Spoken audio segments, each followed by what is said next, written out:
A próxima questão que eu vou comentar aqui é uma questão interessante, que foi uma questão do Manuel, um paciente do nosso curso da prova de título de 2022.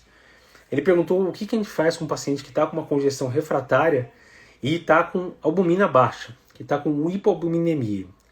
Isso é um assunto que muitas vezes não é discutido, mas tem um sentido lógico, né? Quando a gente tem albumina baixa, teoricamente, isso vai diminuir a disponibilidade de furosemida na alça de Henle. Então, teoricamente, você pode estar lá com 4 comprimidos de furosemida por dia e o paciente está urinando pouco. Então, a gente sabe que tem vários mecanismos para esses pacientes que ficam com uma congestão refratária, né? Um deles seria a resistência ao diurético mesmo. Então, o paciente está lá tomando por meses 4, 6 comprimidos de furosemida. A furosemida vai agir lá na alça de Henle, né? Néfron, lembra dessas paradas aí. E daí o que vai acontecer é que o corpo vai tentar compensar. Então ele vai começar a ter uma hipertrofia no túbulo contornado distal. E assim o túbulo contornado distal vai começar a reabsorver muito mais sódio. E por isso que a furosemida não funciona tão bem. E por isso também que se a gente usar algum remédio que bloqueia lá o túbulo contornado distal, a gente vai ter um efeito bom. Que seria a hidroclorotiazida, um tiazídico.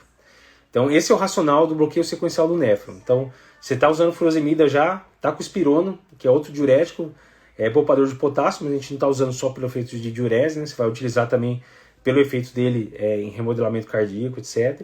E daí você introduziria um terceiro diurético, que seria um tiazídico, para bloquear esse túbulo contornado distal. Então, apesar do tiazídico ser um diurético fraco, nesse cenário que o paciente está com hipertrofia do túbulo contornado distal, ele pode ajudar bastante.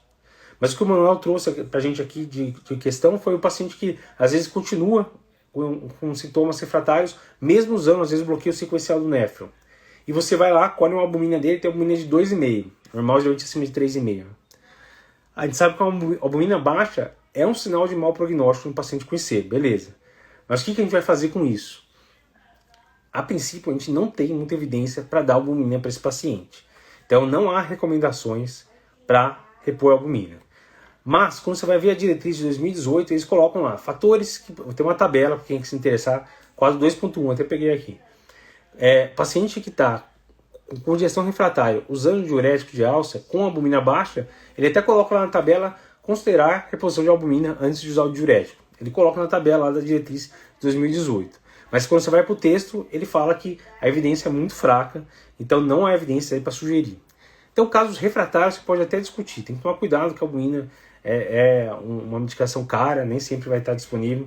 Muitos hospitais têm a liberação de albumina bem controlada, né? Você precisa preencher os pré-requisitos para liberar a albumina. Mas para um paciente refratário, fica na manga aí que talvez reposição de albumina poderia melhorar a disponibilidade da furosemida na alça de Henle e poderia ajudar em alguma coisa.